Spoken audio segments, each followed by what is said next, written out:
This is the second video in a series about the evolution of the Spanish language from its Latin origins. In this video, we'll talk a bit about the people who lived in Iberia before the Romans, and how contact with the indigenous languages influenced and contributed to the Roman language as it came to be spoken in Iberia.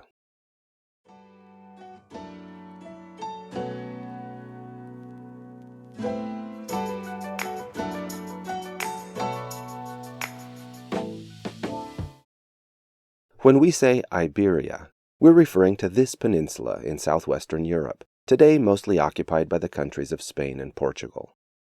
The word Iberia has its origins in ancient Greek and Latin geography, being derived from this ancient Greek name, whose Latin equivalent was Iberia.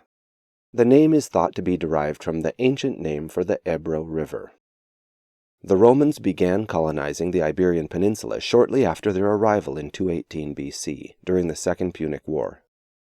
Before the arrival of the Romans, the peninsula was inhabited by many different groups with diverse cultures and languages and differing levels of technological sophistication. A complete discussion of all the pre-Roman Iberian peoples is far beyond the scope of a video like this one.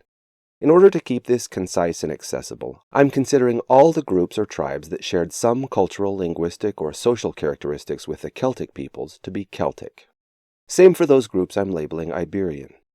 Viewers who would like a deeper understanding of the topic are encouraged to research it. There definitely is more information on pre-Roman Iberian archaeology and anthropology. I'm just not able to present it all here.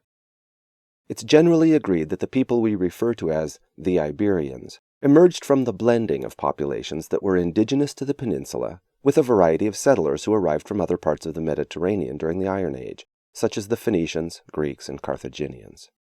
So while in Spanish studies it's common to speak of the Iberian people as if they were somehow a single ethnicity, they were actually a diverse collection of tribes whom we give a single label because we've deemed them to have cultural and linguistic similarities.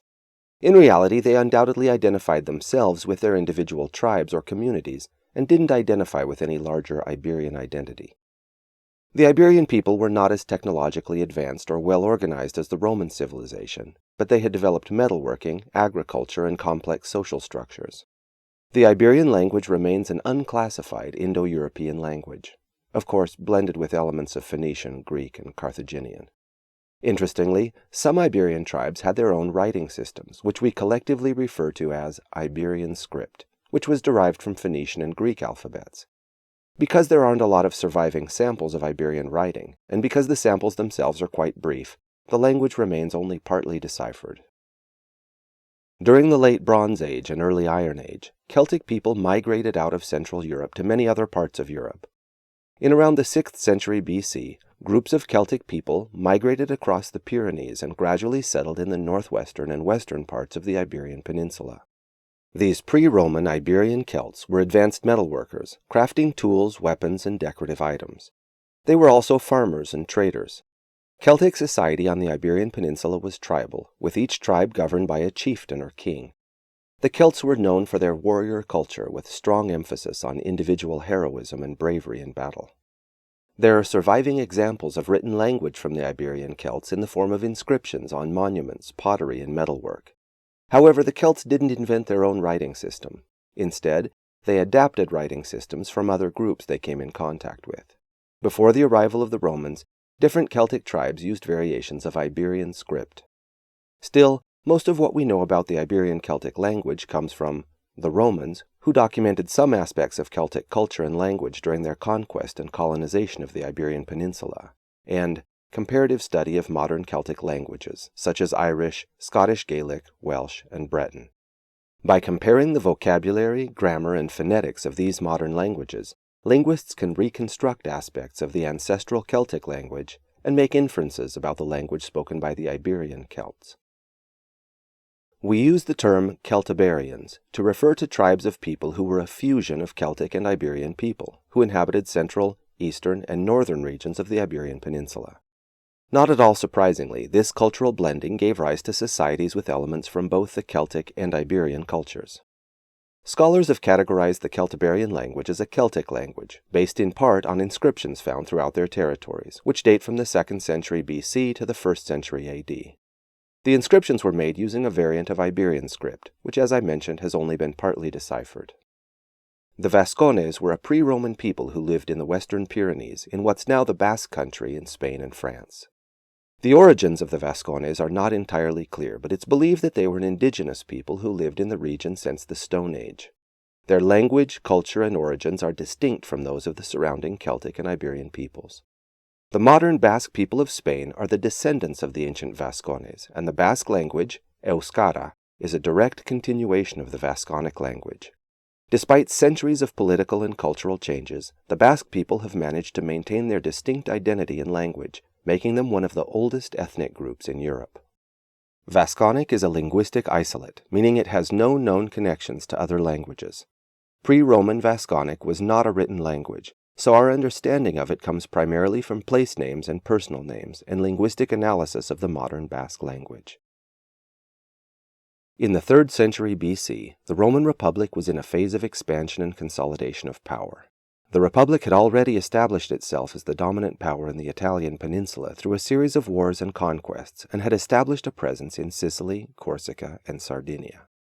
The Romans were initially drawn to the Iberian Peninsula because of its strategic location and its wealth of natural resources, particularly metals like silver, copper, and tin. In 218 BC, the Romans landed in northeast Iberia to challenge Carthaginian control and secure a foothold in the region. Once there, the Romans realized the value of incorporating Iberia into their empire and began a process of conquest and integration. The Romans employed a strategy of gradual conquest, employing a combination of military force, diplomacy, and the establishment of Roman institutions to conquer and then integrate local people into the empire. As the Romans expanded their empire, they devised various methods to assimilate conquered peoples. One approach was the imposition of Roman laws and the offering of different levels of citizenship, which provided incentives for locals to integrate into Roman society. Privileges and benefits of integration included legal protection. As Roman citizens, people could enjoy the protection of Roman laws, which were more comprehensive and sophisticated than many local legal systems. This provided a stable and predictable environment for business and personal matters. Economic opportunities. By embracing Roman customs and learning Latin, locals could access a larger and more prosperous economy. They could engage in trade within the empire, participate in the Roman labor market, or even join the Roman army. Social mobility. Integration into Roman society offered opportunities for social advancement. Conquered people could rise through the ranks of the Roman bureaucracy or military, achieving positions of power and influence that might not have been available to them in their native culture. Infrastructure and public services. The Roman Empire was known for its advanced infrastructure such as roads, aqueducts, and public buildings. By becoming part of Roman society, locals would benefit from these improvements, which facilitated trade, travel, and overall quality of life. The treatment of people who refused to integrate into Roman society varied depending on the specific circumstances and the attitude of the Roman authorities. In some cases, the Romans adopted a more lenient approach and allowed local customs and traditions to coexist with Roman practices. However, in other cases, particularly when resistance to Roman rule was strong or when the Romans perceived a threat to their authority, they could be harsh in their response. Punishments for refusing to integrate or for resisting Roman rule could include confiscation of property, forced relocation, imprisonment, enslavement, or execution.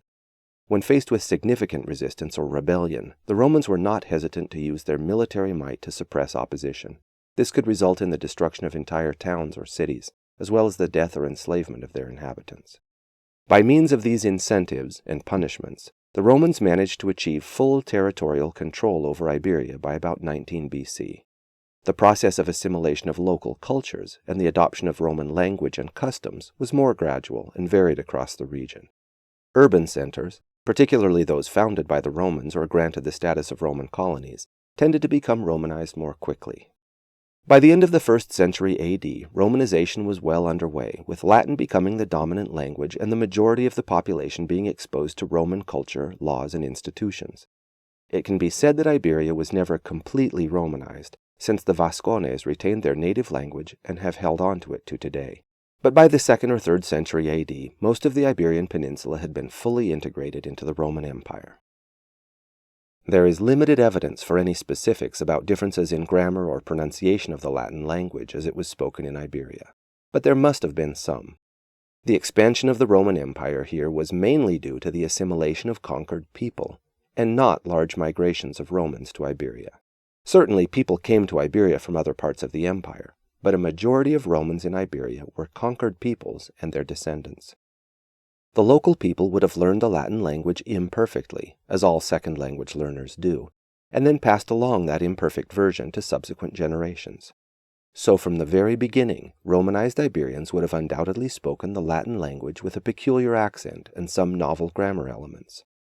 When I took Romance Philology many years ago, I recall a professor telling us about a Roman lawyer and politician from around the 1st century AD who wrote about meeting someone from Hispania who'd come to Rome to study law, and who spoke Latin in a peculiar and foreign-sounding way. And of course this would have been true of all Roman provinces. They would have each grafted features of their native language onto the Roman language as they adopted it.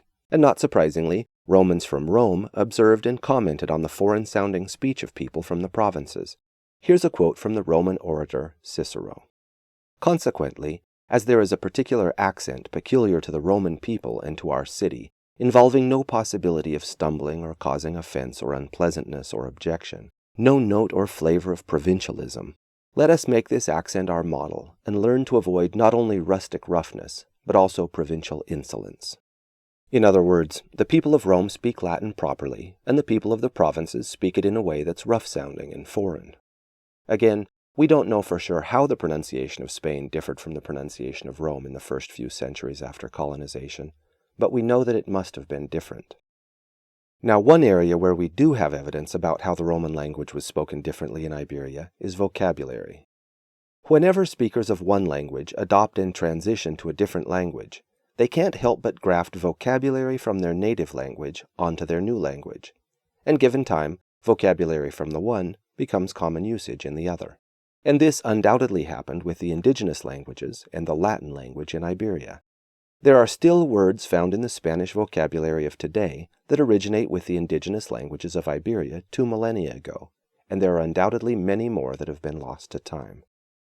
Because the ancient Vasconic language never died out, becoming modern Basque, it's relatively easy to identify Spanish words originating from this language. By far the largest contribution is place names and personal names. I found a book published in 2019 that detailed 20,000 Spanish place names and surnames originating with the Basque language. There are far too many Spanish personal names to list here, but here are some of the more common. And here are a few of the more common Basque surnames. I've never seen a list of common Spanish vocabulary words of Basque origin that numbered more than about 100, so my sense is that there aren't that many remaining today. By far the most common Basque word in the Spanish language is izquierda, meaning left, as in the opposite of right. And here are a few other Spanish common words of Basque origin that you may recognize. Although Iberian Celtic became extinct as a result of the Romanization of Iberia, it's possible to identify some Spanish place names and common vocabulary words of Celtic origin by identifying cognate words in living Celtic languages. Here are some Spanish place names that appear to derive from Iberian Celtic. And similar to the situation with Basque, I've never seen a list of Spanish vocabulary words of Iberian Celtic origin that numbered more than about 100. Here are some you might know.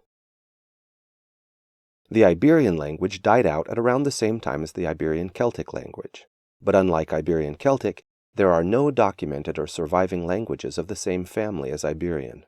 As a result, it's nearly impossible to test any hypothesis about the Iberian origin of Spanish place names or words. This doesn't mean there aren't any such words. There are undoubtedly many, particularly place names. We just can't identify them with any confidence. The longest list of conjectured Spanish words of Iberian origin I've seen is no longer than about 50 words. The most recognizable by far is the word perro, meaning dog. Here are a few others you may recognize. Because the Celtiberian language was likely some sort of Creole of Celtic and Iberian languages, it's impossible to pinpoint words that came from this fusion as opposed to words that came directly from Celtic. It's likely that some Spanish words thought to come from Celtic came by way of Celtiberian.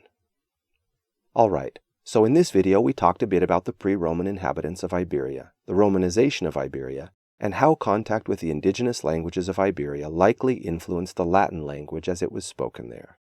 In my next video we'll continue our discussion, following the evolution of Latin into Spanish.